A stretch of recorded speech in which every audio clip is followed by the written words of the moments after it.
Welcome back, everyone, to The Deep Dive. You know the drill. You send us the material, and we get to work extracting all the juicy bits so you can be well-informed without the, effort. Exactly. No need to wade through all those pages yourself. And for this deep dive, you all sent in Admiral McRaven's Make Your Bed. Oh, excellent choice. A powerful read. For sure. So before we jump in, for anyone not familiar with Admiral McRaven, he's a retired U.S. Navy SEAL admiral. 37 years of service. Wow. Commanding at every level. And eventually leading all U.S. Special Operations Forces. Yeah. Wow, that is impressive. That's quite a resume. And what's fascinating is that this book actually started as his 2014 University of Texas commencement speech. Interesting, yeah. So it was advice to grads, but obviously resonated far beyond that. For good reason, too, I think. So what we're going to do today, our mission, if you will, is to unpack the 10 life lessons McRaven shares. Lessons he drew from, the incredibly intense crucible of Navy SEAL training. Right. And the cool thing is that these principles, although they come from that extreme military world, they actually offer some really practical and, I think, universal guidance for all of us. Regardless of background or profession. Exactly. Like anyone can take something from this, Absolutely. So the book, it lays out these 10 lessons, each chapter focusing on one, with all sorts of, personal stories and anecdotes. Plus, we get the full text of that original speech. So for everyone listening, we're going to pull out the most impactful ideas and stories to give you a shortcut to understanding the book's heart. And see how it might connect with your own life, your own challenges. Exactly. So prepare to delve into some biggies. Discipline, teamwork, resilience, courage, the importance of never, ever giving up. All that good stuff. All right, you ready to kick this off? Let's do it. Lesson 1, make your bed. Yes, the foundation. So McRaven starts by taking us right into the Spartan conditions of the SEAL training barracks in Coronado. Pretty bare bones, right? Not exactly a 5-star hotel. And the first thing they had to do every single day was, make their bed. But this wasn't your average, throw the duvet over the pillows kind of deal. No. This was military precision. McRaven goes into great detail describing this whole morning ritual. Hospital corners, tight enough to bounce a quarter off of. Really? Yeah, I know, right? Wow. Blanket folded perfectly at the foot of the rack. Okay. Pillow centered, just so. It was almost like, like a sacred ceremony. And what happened if you didn't meet these, super exacting standards? Well, then you earned yourself the memorable experience of becoming a sugar cookie. What's a sugar cookie? Basically, you had to run into the ocean surf and then roll around in the sand until you were completely covered. Ugh. A sandy, wet mess. Not my idea of a good time. No, definitely not the best way to start your day. So what was the point of this whole bed-making thing, besides, potential sandy punishment? Well, McRaven points out that it wasn't really about the bed itself. Okay, so it was more symbolic. Exactly. It was about discipline. Okay. About attention to detail, even the tiniest ones. And I think most importantly, it was about starting the day with a sense of accomplishment. Interesting. So like a small victory to build on. Exactly. Like even in the face of all the intense challenges that lay ahead, you'd already achieved something. You'd made your bed. I see. I never thought about it that way. It makes sense. So does he give any examples of this in the book? Yeah, a couple of really insightful ones.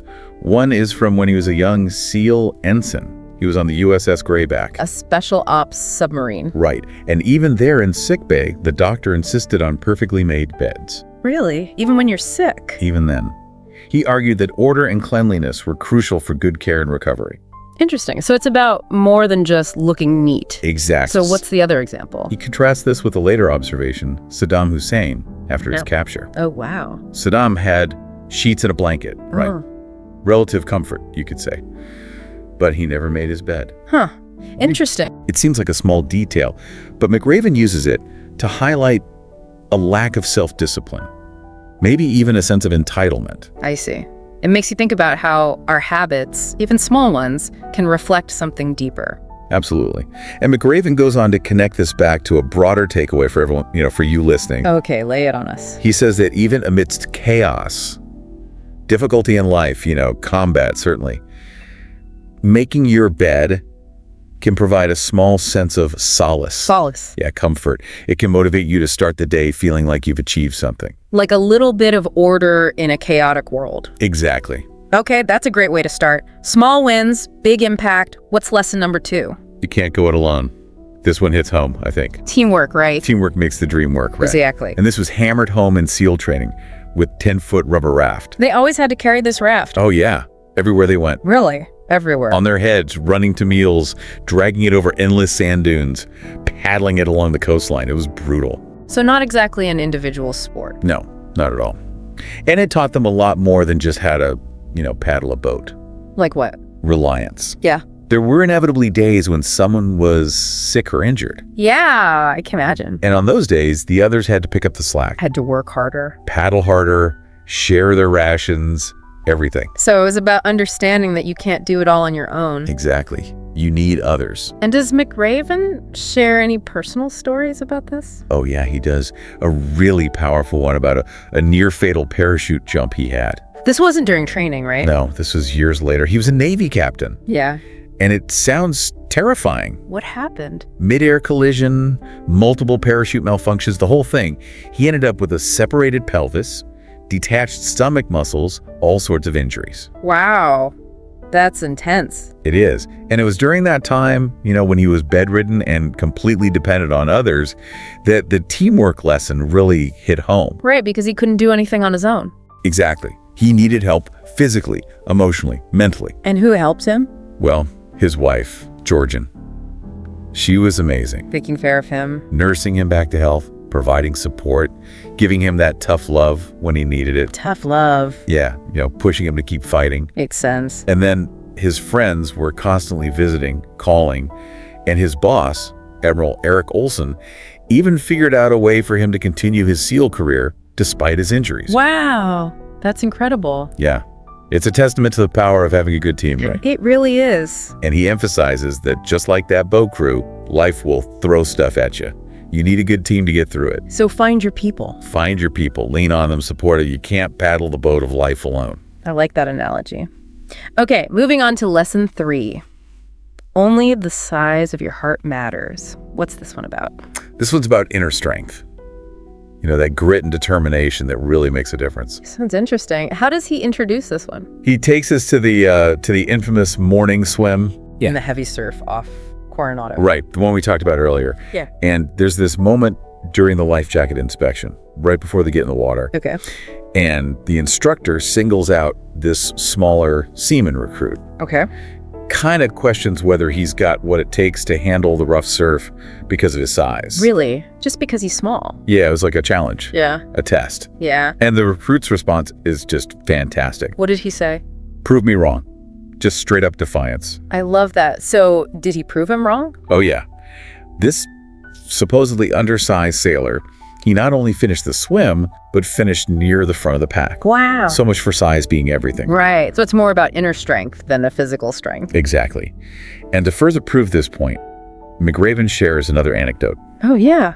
What is This was before he even started SEAL training. Okay. He was visiting the basic SEAL training facility as a midshipman.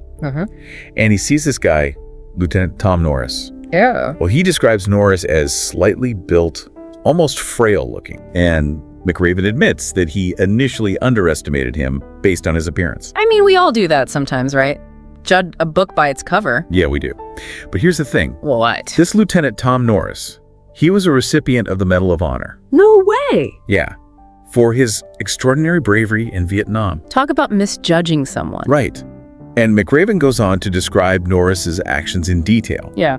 Rescuing downed airmen under heavy fire, surviving a gunshot wound to the face, and even later, being accepted into the FBI's elite hostage rescue team. Wow. This guy is like a real-life superhero. Yeah, pretty much. Right. And McRaven concludes that his experiences in SEAL training prove time and time again that it's not about how big you are, but how big your heart is. So it's the inner strength that counts. Exactly. The grit, the determination, that's what really matters. Okay, I'm getting pumped up over here. What's the next lesson? Lesson 4, life not fair, drive on. Oh, this is a good one. We all need to hear this sometimes. Right.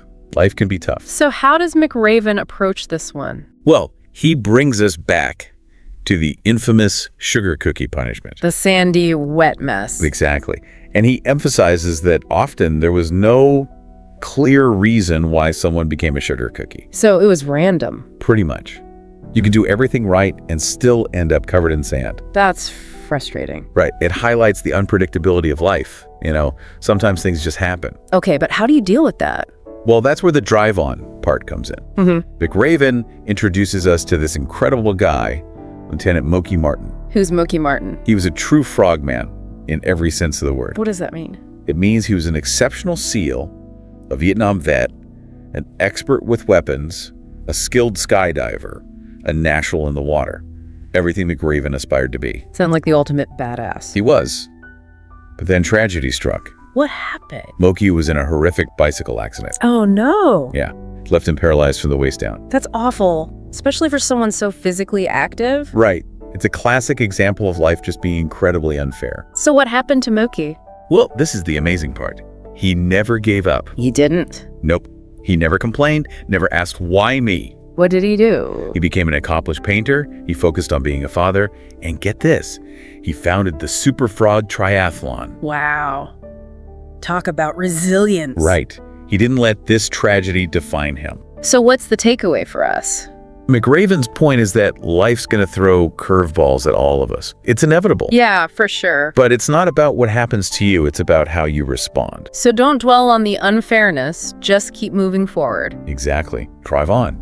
McRaven even mentions people like Helen Keller, Nelson Mandela, Stephen Hawking, Malala Yousafzai, all people who faced huge adversity and overcame it. Wow, those are some inspiring examples. Okay, so we've got to accept that life isn't fair, and then what? Just keep going. Pretty much.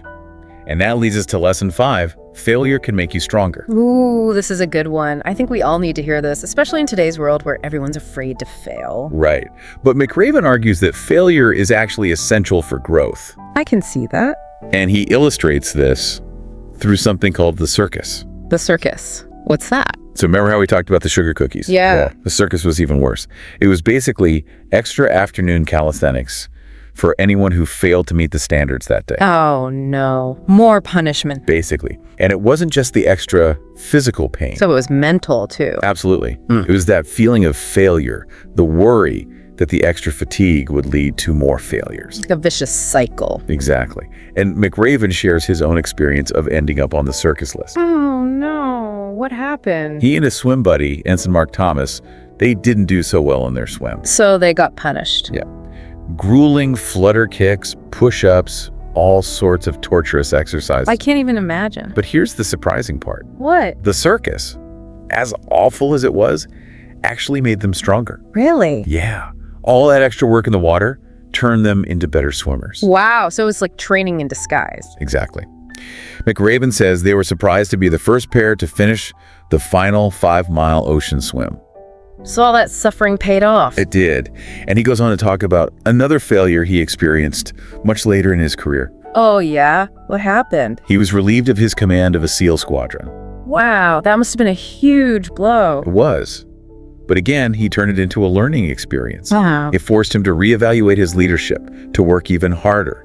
He eventually regained the respect of his superiors and went on to command a SEAL team and even lead troops in Iraq and Afghanistan. So even a major setback like that can be a turning point. Exactly. It's inspiring to hear that. The point is, failures can make you stronger if you let them. If you learn from them. Exactly. And they prepare you for the even tougher challenges that lie ahead. So embrace the failures. Embrace the failures. Yeah. All right, ready for lesson 6? Hit me with it. You must dare greatly. Ooh, that sounds exciting. What's this one about? This one is about taking risks, pushing yourself beyond your comfort zone. Okay, I like that.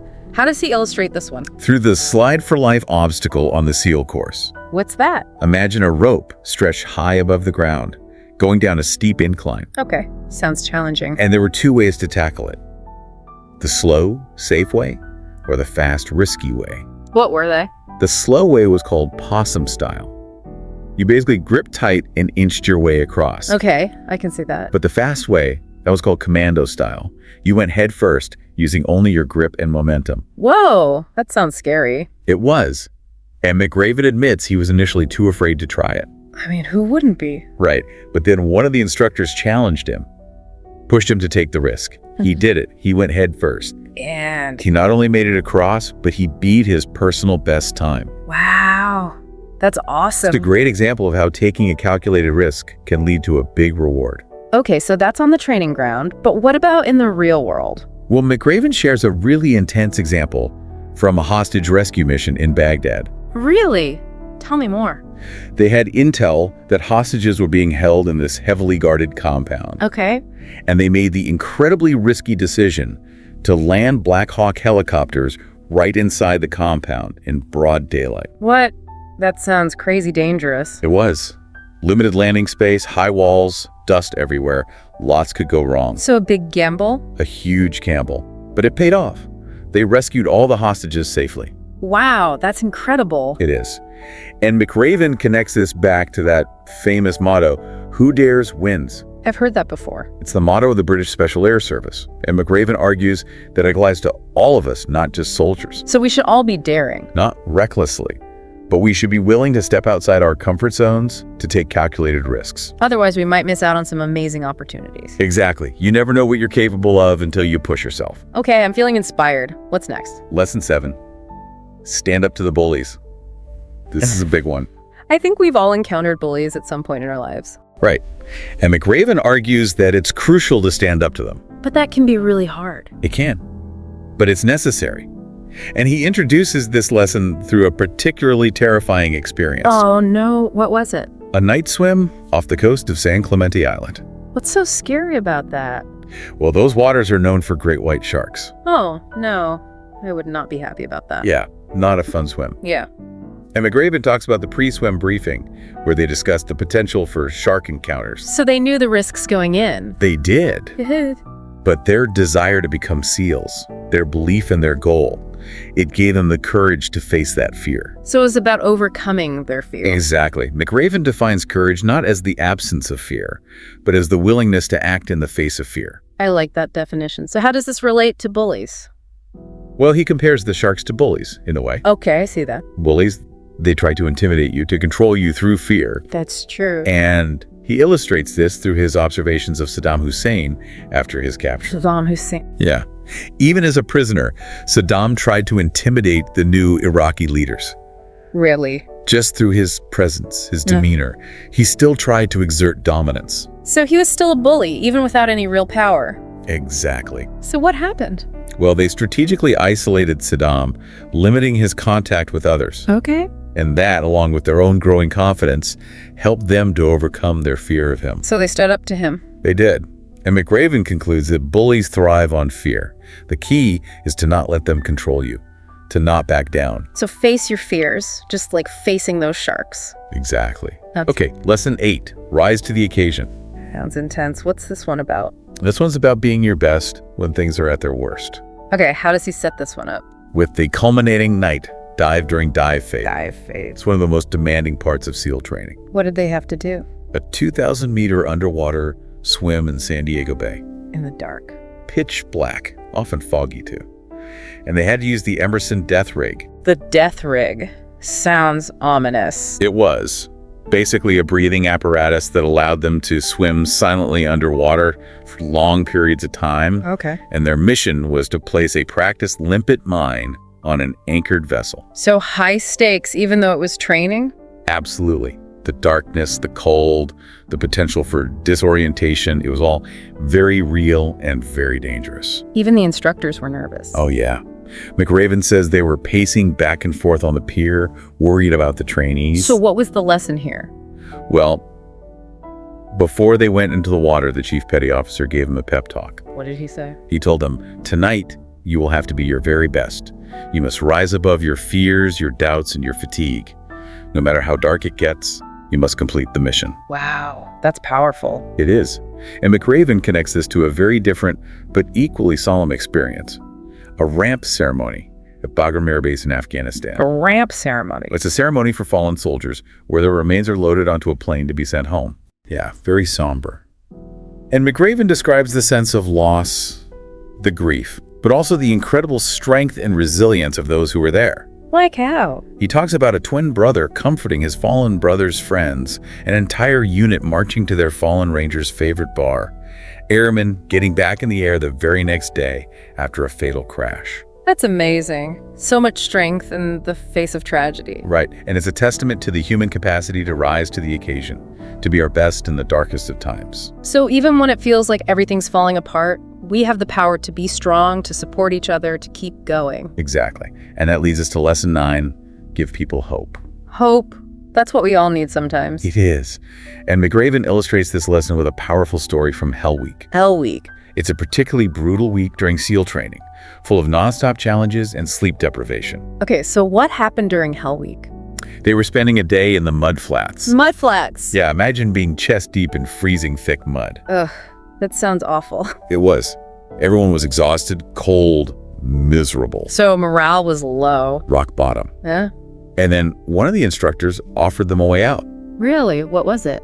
He said if just 5 guys quit, everyone else could go inside, get warm, have coffee and soup. Wow, that's tempting. Very tempting. But no one moved. They were all determined to stick it out. It seemed like it. Yeah. But then one guy started singing. Singing in the mud. Yeah, just a quiet, raspy song.